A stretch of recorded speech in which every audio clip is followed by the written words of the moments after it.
하나님의 말씀은 로마서 7장 7절에서 13절입니다. 로마서 7장 7절에서 13절 한 목소리로 합독하시겠습니다.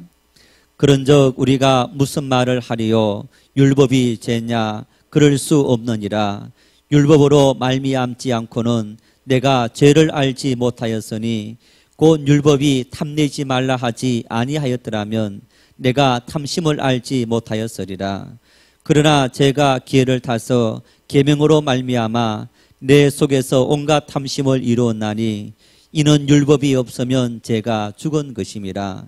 전에 율법을 깨닫지 못했을 때에는 내가 살았더니 계명이 이름에 죄는 살아나고 나는 죽었도다. 생명에 이르게 할 그 계명이 내게 대하여 도리어 사망에 이르게 하는 것이 되었도다. 제가 기회를 타서 계명으로 말미암아 나를 속이고 그것으로 나를 죽였는지라. 이로 보건대 율법은 거룩하고 계명도 거룩하고 의로우며 선하도다. 그런즉 선한 것이 내게 사망이 되었느냐? 그럴 수 없느니라.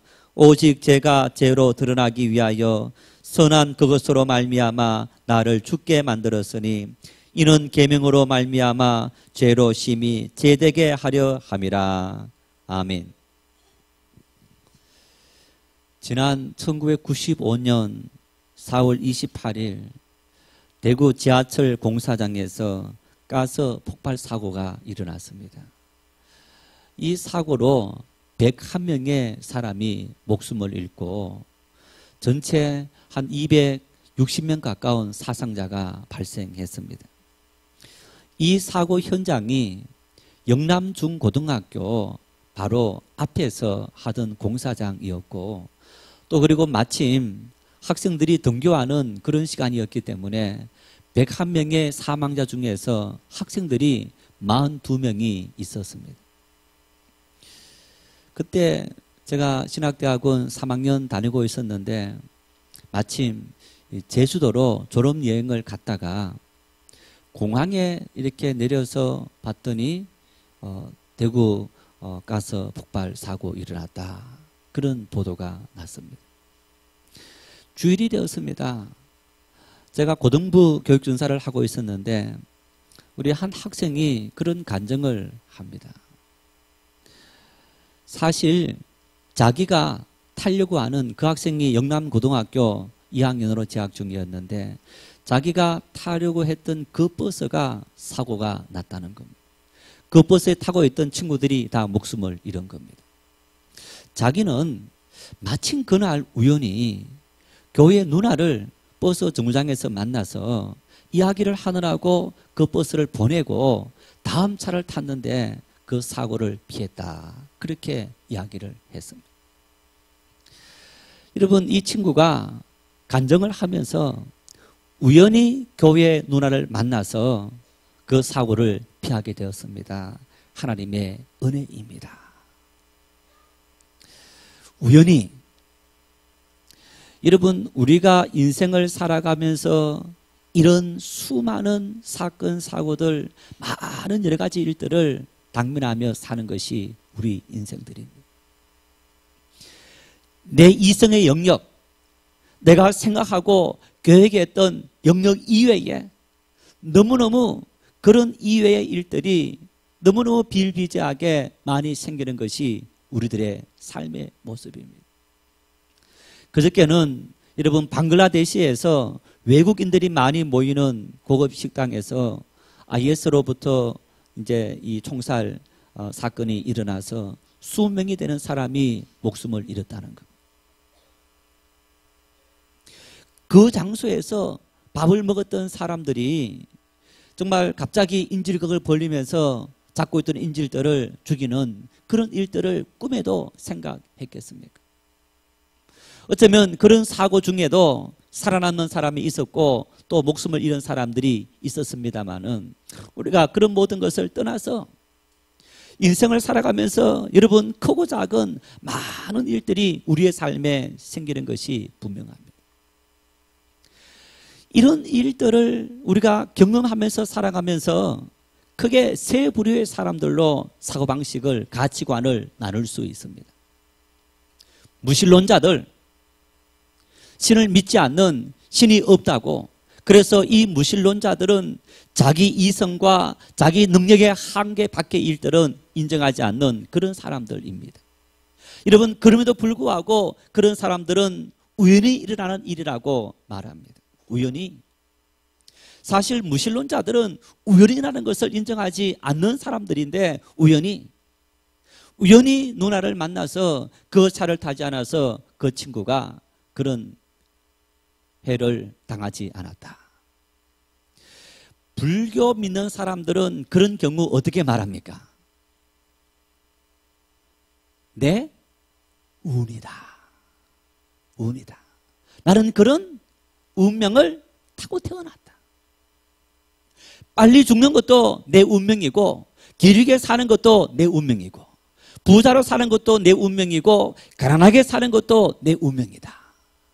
나는 내 운명이, 내 운수가 그래서 나는 그 해를 당하지 않았다. 그렇게 불교 다니는 사람들은 이야기를 합니다. 내 운명이 그렇다. 여러분, 우리 그리스도인들, 기독교인은 어떻게 말합니까? 그 경우 하나님의 은혜이다. 하나님께서 나에게 은혜를 부어주셔서, 하나님께서 나에게 은혜를 부어주셔서 그 해를 피하게 하시고 내 생명을 보존해 주셨다. 우리가 그렇게 고백하는 겁니다. 어떤 사고방식을, 가치관을 갖고 있느냐에 따라서 우리가 인생을 통해서 발생되는 여러 가지 일들을 생각하는 사고방식은 많은 차이점을 드러내는 것을 볼 수 있습니다. 불교는 이런 인생관을 갖고 있습니다. 인생은 고해다. 아마 대충 무슨 말인지 아실 겁니다. 우리 인생의 고뇌는 마치 바다에서 거친 파도가 몰아치는 것처럼 계속적으로 인생 그 자체는 끊임없는 고뇌, 고난들, 시련, 이런 것들이 계속적으로 몰아치는 그런 삶을 사는 것이 인생이다. 그래서 고해 중생이다. 이렇게 이야기를 합니다. 그래서 불교에서 여러분 정말 가장 궁극적인 목적이 해탈이 아닙니까? 그런 인생을 살아가는 고해 속에서 그 모든 인생의 시련들을 극복하는, 그런데 그 모든 극복들이 어떤 신의 도움이 아니고 본인 스스로의 어떤 노력으로 우리가 어떤 해탈을 해서 거기에서 어떤 모든 이 땅의 시련에서 자유함을 누리게 된다. 그런 인생관을, 구원관을 가지고 있는 것. 우리 기독교는 어떠합니까? 우리는 어떤 인생관을 가지고 세상을 살아가야 하는 겁니까? 하나님께서 우리에게 인간을 만드시고 우리에게 사명을 주신 겁니다. 창세기 1장 28절 말씀을 같이 읽겠습니다. 하나님이 그들에게 복을 주시며 하나님이 그들에게 이르시되 생육하고 번성하여 땅에 충만하라. 땅을 정복하라. 바다의 물고기와 하늘의 새와 땅에 움직이는 모든 생물을 다스리라 하시니라. 우리 그리스도인이 가져야 될 인생관입니다. 어떤 인생관을 가져야 되느냐? 나는 하나님의 청지기로, 사명자로 부름받았다. 생육하고 번성하고 그리고 땅을 정복하고 하늘의 새와 이 모든 생물들을 다스리라. 하나님께서 우리에게 인간을 만드시고 그리고 그 인간들에게 이 땅을 주시면서 이 땅의 모든 문화를 창출하고 하나님께서 만드신 본래의 모습들을 잘 다스리는 그런 사명을 감당해라. 이것이 우리에게 주신 하나님의 사명인 겁니다. 그런데 여러분, 이 사명을 감당하기 위해서 하나님께서 우리에게 무엇을 주셨느냐? 하나님께서 우리에게 복을 주시며, 하나님은 우리에게 복을 주셨다. 여러분, 무엇이 축복입니까? 무엇이 복입니까? 인생을 살아가면서 여러분, 우리가 무엇이 복이라고 생각합니까? 건강한 것입니까? 많은 재물을 쌓아놓고 사는 겁니까? 지식이 많이 있는 것들입니까? 시편 1편은 복 있는 사람은 이렇게 말합니다. 복 있는 사람은. 그러면서 복이 뭔지 시편 1편 3절에 이렇게 고백합니다. 같이 읽겠습니다. 그는 시냇가에 심은 나무가 철을 따라 열매를 맺으며 그 잎사귀가 마르지 아니함 같으니 그가 하는 모든 일이 다 형통하리로다. 할렐루야. 할렐루야. 우리가 하는 모든 일이 다 형통하리로다. 여러분이 하시는 모든 일이 형통할 수 있기를 바랍니다. 모든 일이 형통하시기를 바랍니다. 여러분, 형통한 사람은 많이 쌓아놓으려고 고민할 필요가 없는 겁니다. 자, 여러분, 우리 자녀들이 아직까지 공부하는 자녀들이 부모님이 용돈 줍니다. 용돈 주는데, 자, 어떤 아이는 용돈을 이렇게 많이 쓰지 않고 모아놓고 자기 이렇게 저금하는 아이들이 있고, 어떤 아이들은 다 쓰는 아이들이 있습니다. 저희 큰 놈은 돈이 모자라서 자꾸 용돈을 더 달라 할 정도로 있는 거 다 쓰는 아이입니다. 둘째 아이는 주면 하여튼 이렇게 해서 자꾸 모으는 그런 스타일을 갖고 있습니다. 누가 많이 누릴까요? 큰 아이입니까? 작은 아이입니까? 네? 큰 아이입니다. 큰 아이가 많이 누리는 거예요. 여러분, 아이들의 능력은 누구의 능력입니까? 누구 능력입니까? 아버지 능력, 부모 능력, 가정의 능력입니다. 우리의 능력은 누구의 능력입니까? 그렇죠. 하나님의 능력인 거예요. 그리스도인은 내 능력으로 사는 사람이 아니라 하나님의 능력으로, 그걸 우리가 하나님의 은혜로 산다. 하나님의 은혜로 사시기를 바랍니다. 필요할 때마다, 힘든 일이 생길 때마다, 싫은 일이 생길 때마다, 역경이 생길 때마다 하나님께서 우리의 길을 평탄하게 인도하실 줄 믿습니다. 그래서 여러분, 우리는 복 있는 사람인 겁니다. 지금 내 손앞에, 내 손에 돈이 많이 있고 내가 능력이 많아서 형통한 사람이 아니라 하나님께서 때를 따라서 내 삶에 가장 필요한 것들을 주님께서 채워주시는 그 은혜를 경험하며 사는 사람이 형통한 사람인 거예요. 그 사람은 어떤 사람이냐? 시냇가에 심겨진 나무.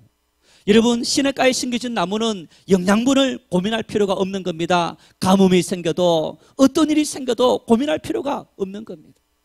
하나님께 뿌리를 받고 믿음으로 사는 사람은 우리 전능하신 하나님께서 때를 따라 우리의 모든 삶을 인도하시기에 우리의 모든 삶을 이끄실 줄 믿으시기를 바랍니다. 세계적으로 해오리 바람들이 몰아칩니다. 영국이 브렉시트, 유로에서 탈퇴한다, 그런 국민투표에서 51대 48로 탈퇴가 가결되었습니다. 이제 그런 과정을, 절차를 밟아야 되겠지만은 세계 경제가 요동쳤습니다. 여러분, 그런 일들로 크고 작은 일이 생긴다 할지라도 지금 역사적으로 오랜 세월 동안 그런 여러 가지 일들이 일만 있었겠습니까? 더 큰 일이 있음에도 불구하고 망하지 않고 인간들은 생존했고 여기까지 오게 된 겁니다. 하나님께서 때를 따라 우리의 모든 삶을 이끄시는 줄 믿으시기를 바랍니다. 여러분, 그런데 제가 지금 설명한 이 말씀들 중에서 우리 기독교 인생관보다 어쩌면 불교 인생관이 인간은 고해입니다 하는 것이 우리에게 가슴에 더 많이 와닿는 것 듯한 그런 현실들이 우리 현실들이 아닙니까? 살아가면서 기뻐하는 일보다 절망하고 좌절하고 아파하고 살아가는 것이 우리의 삶의 현주소가 아닙니까? 끊임없이 고민합니다. 끊임없이 염려합니다. 사실은 염려하지 않아도 됨에도 불구하고 끊임없이 염려하면서 사는 것이 우리 인생들. 내일 일은 내일 염려하시고 오늘 이 시간 우리 감사하십시다. 끊임없이 말을 해도 아무도, 저부터 비롯해서 미리 내일 일들, 멀리 있을 미래 일들을 걱정하면서 한숨을 푹푹 쉬며 사는 것이 우리 인생들이 아니겠습니까? 왜 하나님께서 우리에게 사명을 주셨고 복을 주셔서 형통한 삶을 살게 하셨는데 왜 인간들에게 이런 고통이 찾아왔고 절망이 찾아왔고 마치 불교에서 말하는 것처럼 인생은 고해의 바닷속에 빠져서 고뇌의 바닷속에 빠져서 허우적거리면서 거기에서 절망하고 좌절하는 그런 모습 속에 살고 있는 듯한 현실인 겁니까? 성경은 그 이유를 죄 때문이다 한마디로 말씀합니다. 죄 때문이다. 여러분, 이 말은 이런 얘기입니다. 왜 인생을 통해서 우리의 삶에 형통함이 없느냐? 왜 우리의 삶을 통해서 하나님의 참된 축복이 이루어지지 않느냐? 하나님과 우리 사이에 맺혀져 있는 연결되어져야 될 줄이, 은혜의 줄이 끊어졌기 때문에 하나님의 은혜가 우리에게 임하지 않고 있다는 것. 이 자리에 계신 여러분들 중에서 나는 지금까지 인생을 살아오며 정말 모든 것 하나님의 은혜였다. 하나님께서 때를 따라 내 모든 삶을 다 채워주셨고 이끌어주셨다. 앞으로도 내 모든 삶을 하나님은 그렇게 인도하실 줄 나는 믿고 감사하며 삽니다. 정말 진심으로 그렇게 믿고 의지하고 사는 분들이 과연 얼마나 됩니까? 그래서 병도도 감사하고 가난해도 감사하고 누군가로부터 무시함을 당해도 감사하고. 왜? 하나님께서 원수 갚아주시고 하나님께서 내 모든 마음들을 위로해 주시기 때문에 여러분, 우리가 그런 마음을 품고 살아가고 있는 겁니까? 안타깝게도 여러분, 인생이라는 현실 속에 살아가면서 그러한 삶을 살지 못할 때가 훨씬 더 많은 것이 우리의 삶의 모습이 아닙니까?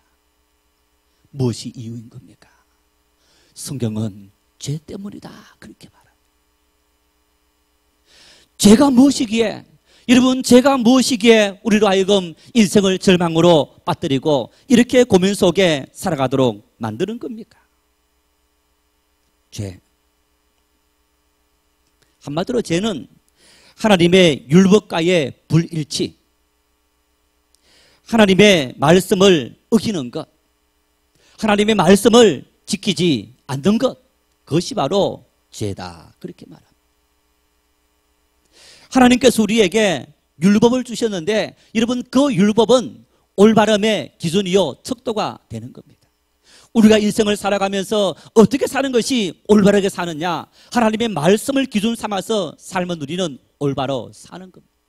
하라는 것은 하고 하지 말라는 것은 하지 않으며 사는 것, 여러분, 그것이 우리가 하나님 말씀을 따라 살아가는 기준이 되는데 우리 인간들의 죄는 뭐냐? 그 말씀대로 살지 않더라는 것. 끊임없이 우리가 여러분 하나님 앞에 우리의 죄됨을 고백하며 살아갈 수밖에 없는 이유가 매일 우리의 삶들은 돌아보았더니 하나님 말씀과는 상반된 그런 삶을, 어쩌면 바울 사도의 고백처럼 오라 나는 공고한 자로다, 이 사망의 몸에서 누가 나를 건져내라, 그런 고백처럼 우리는 우리의 마음의 생각과 삶의 현실 속에 끊임없이 부딪히며 살아가는 그런 모습들 때문에 늘 나는 죄인으로서이다 고백하지 아니할 수 없는 그런 삶을 살아갈 수밖에 없는 것. 그래서 어떤 분들은 이런 질문을 던집니다. 내가 어떻게 죄인이 되었느냐? 율법이 있었고 그 율법이 주어짐으로 말미암아 내가 죄인인 것을 깨닫게 되었고 알게 되었다. 그러면 율법이 없다면 우리는 죄인인 것을 알지 못하고 깨닫지 못하고 자유하며 살아가지 않겠느냐? 율법이 그러면 우리에게는 죄인인 것을 깨닫게 하기 때문에 율법은 우리에게 아주 나쁜 법이 아닌가? 이런 생각을 할 수 있다는 겁니다. 바울 사도는 그런 생각들에 대해서 한마디로 그럴 수 없느니라. 우리 7절 말씀을 같이 한번 읽겠습니다. 그런즉 우리가 무슨 말 하리요? 율법이 죄냐? 그럴 수 없느니라. 율법으로 말미암지 않고는 내가 죄를 알지 못하였으니 곧 율법이 탐내지 말라 하지 아니하였더라면 내가 탐심을 알지 못하였으리라. 그런즉 우리가 무슨 말 하리요? 율법이 죄냐? 그럴 수 없느니라. 율법이 필요 없는 거냐? 그럴 수 없느니라. 율법이 잘못이냐? 그럴 수 없느니라. 논리적으로 생각하면, 이론적으로 생각하면 율법이 없다면 우리가 자유함을 얻을 수 있고 죄인인 것을 알지 못하기 때문에 더 이상 죄에 매여서 살아갈 필요가 없을 텐데, 율법이 주어져서 내가 죄인인 것을 알고 그리고 죄로 말미암아 절망하며 살아갈 수밖에 없는 것이 당연한 일인데 어떻게 바울 사도는 그럴 수 없느니라 그렇게 말하느냐. 로마서 7장은 다른 어떤 성경 본문보다 바울 사도가 쓴 16권의 이 신약 성경의 많은 서신들 중에서 어쩌면 가장 자기 고백이 많이 들어있는 그런 본문이기도 합니다. 여러분, 이 고백 속에 바울 사도는 인간 실존을 아주 적나라하게 고발하고 있는 그런 모습을 볼 수 있어요. 그러면서 이렇게 말합니다. 나를 속였고 내가 범죄했고 내가 알지 못했고 내가 이와 같이 했다.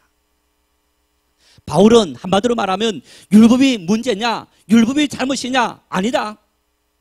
내 잘못이다. 내가 알지 못했고 내가 깨닫지 못했고 내가 범죄했고 내가 행한 모든 일로 말미암아서 내가 심판받고 판단받는 것이 당연한 일이지 어떻게 율법이 문제있냐? 율법은 전혀 우리에게 문제가 될 수 없다라고 이야기하고 있는 것. 우리는 간혹 자신이 옳다는 것을 정당화하기 위해서 법이나 제도 자체를 탓할 때가 있는 겁니다. 이 법이 잘못되어서, 이 법이 잘못되고 제도가 잘못되어서 우리가 이런 문제 속에, 이런 고통 속에 살아간다라고 이야기하는 겁니다.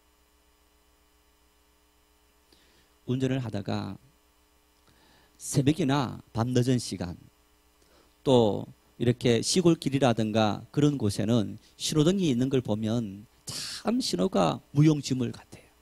도리어 신호가 이 교통 흐름을 방해하는 그런 모습을 볼 수 있습니다. 여러분, 그런데도 신호등이 필요한 이유는 사람이 많이 안 다니는 시간이 아니라 사람이 많이 다니는 시간들, 그 시간들에 신호등이 필요하기 때문에 해놓게 되는 것. 예를 들어서 여러분, 어떤 사람이 너무너무 가난했습니다.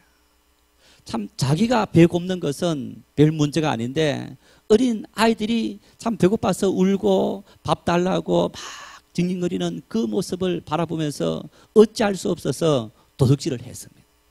그만 경찰에 붙잡혀버리고 말았습니다. 경찰에서 사정합니다. 내 형편이 이렇습니다. 아이들이 굶어서 고통 속에 있습니다. 어쩔 수 없이 내가 이렇게 도둑질을 했으니까 한 번만 선처해 주십시오. 어떻게 해야 됩니까? 선처해 줘야 됩니까? 벌을 줘야 됩니까? 네? 네. 그러면 다 그렇게 하면 어떻게 할까요? 가슴으로는, 심정적으로는 선처해 줘야 되는 것이 사실입니다. 권사님 말씀처럼. 여러분, 그런데 법을 지키려면, 모든 사람에게 법을 지키려면 어떻게 해야 됩니까? 선처하는 것은 선처해 주고 벌은 벌대로 받아야 되는 거예요. 그게 법인 거예요. 하나님께서 우리에게 율법을 주었습니다. 하나님께서 우리에게 말씀을 주었습니다. 여러분, 하나님 주신 그 말씀은 옳은 법이고 거룩한 법인 겁니다.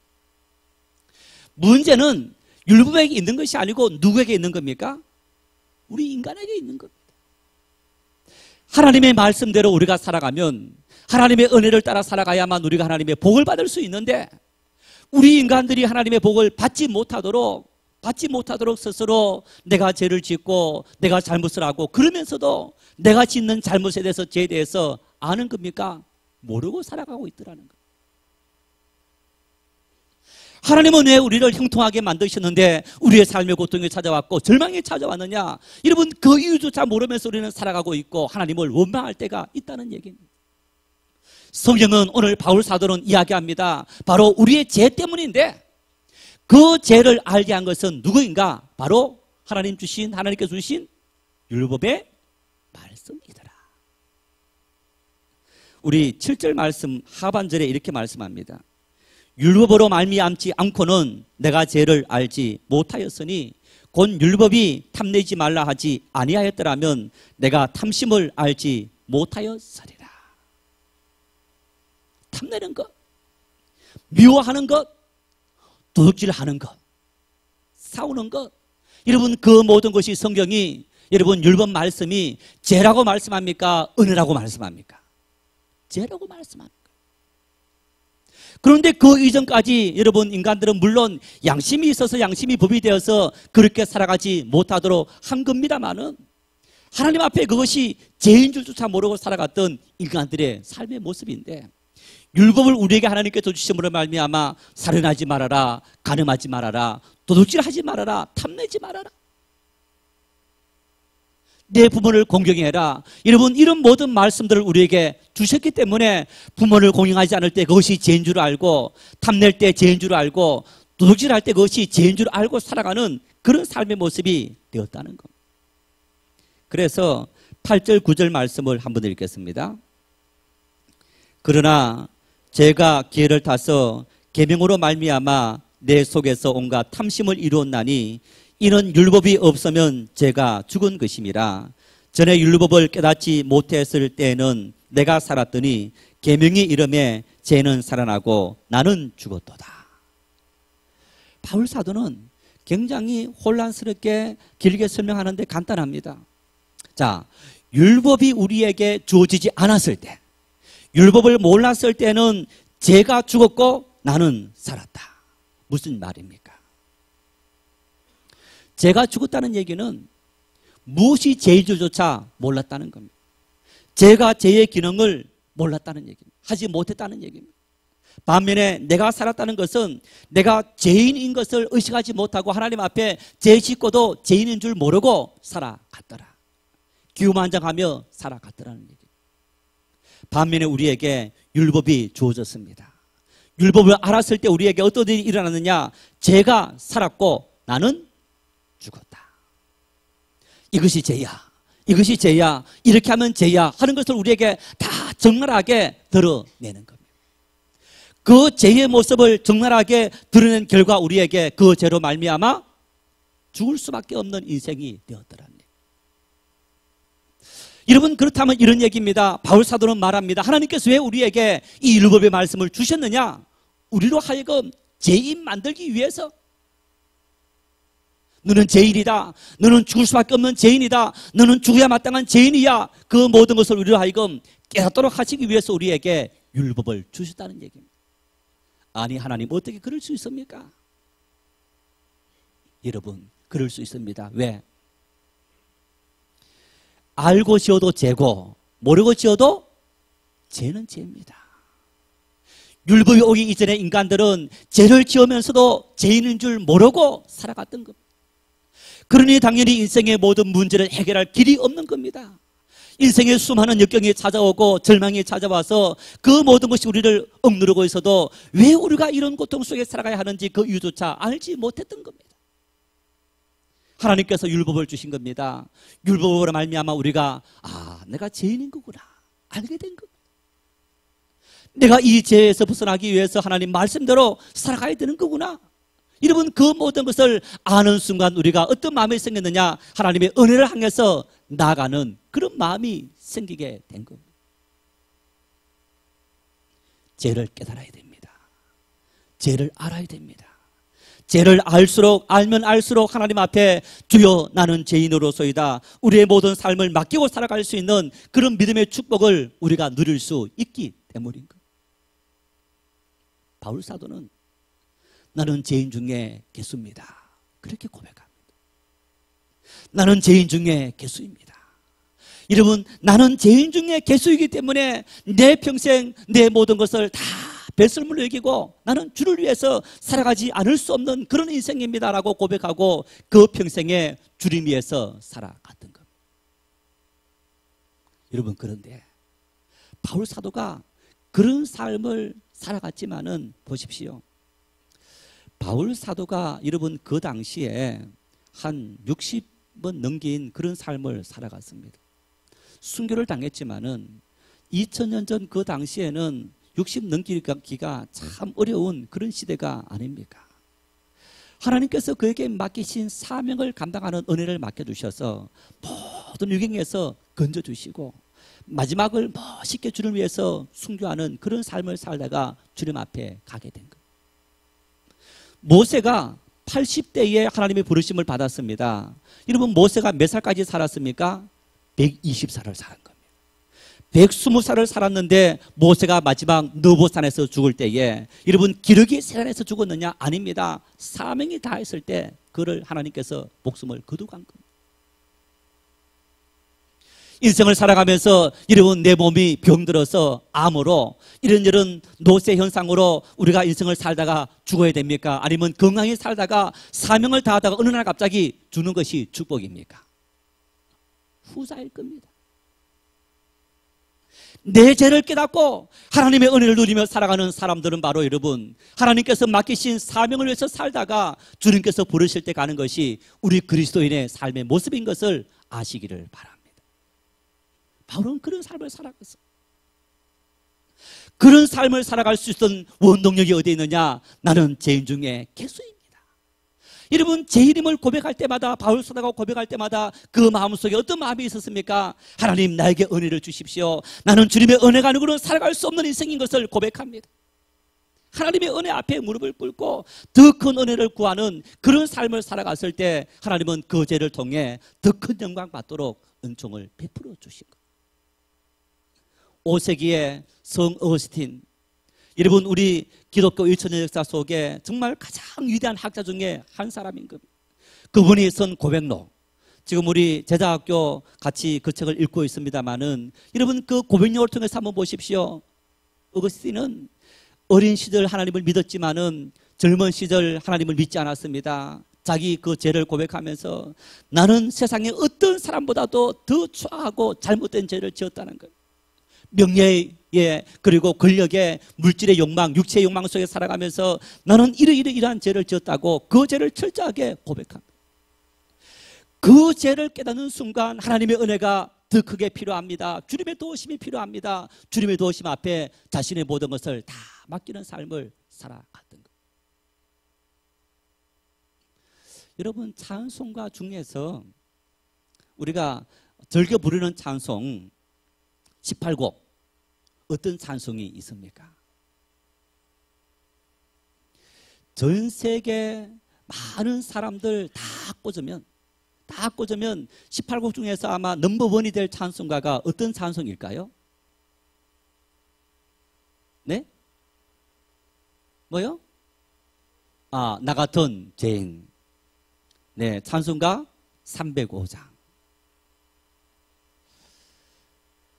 이 찬송가를 쓴 존 누튼이라는 분은 어머니가 살아있을 7살까지는 하나님을 믿었습니다. 어머니가 돌아가시고 그러면서 아버지가 배선원이었는데 아버지를 따라다니면서 나쁜 짓을 하게 되고 결국에는 노예 상인이 된 겁니다. 그러다가 좀 나이가 들어가면서 은혜를 받고 난 다음에 목회자가 된 겁니다.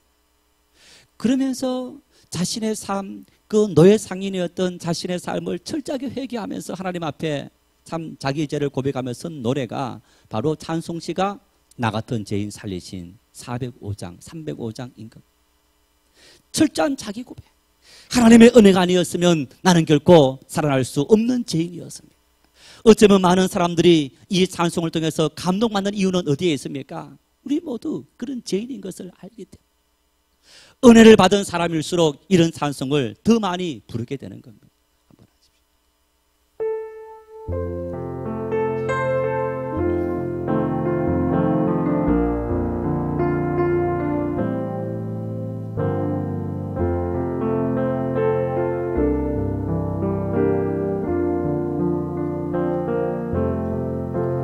나 같은 죄인 살리신 조언에 놀라워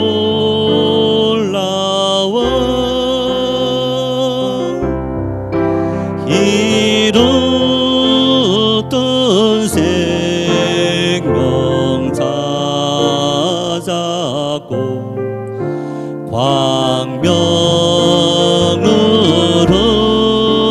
얻었네.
죄인 살리신 주님의 은혜, 거기서 우리 영혼이 주님의 은혜로 해처럼 밝게 살리라. 하나님의 은혜, 그 은혜는 내 죄를 철저히 자복하고 인정하는 사람에게 하나님은 풍성한 은혜를 내려주시는 것. 어떻게 우리가 그런 은혜를 깨닫고 알 수 있습니까? 하나님의 말씀인 겁니다. 그 말씀이 우리 얼굴에 거울이 되고, 삶의 거울이 되고, 심령의 거울이 되고, 죄의 거울이 되어서 말씀을 아는 수준이 죄를 깨닫는 수준이고, 죄를 깨닫는 수준이 하나님의 은혜의 수준인 것을 믿으시기를 바랍니다. 그래서 우리의 모든 죄를 다 내려놓을 때마다 하나님은 그 죄 위에 하나님의 은혜를 풍성히 채워주시는 것. 말씀을 한 구절 한 구절 깨달아가고 그 말씀이 나에게 심령을 울릴 때에 죄를 회개하고 하나님의 은혜가 그 자리를 채워서 우리의 삶을 축복하시는 은혜, 우리 모두 이런 은혜를 풍성히 누리는 믿음의 축복이 넘칠 수 있기를 바랍니다.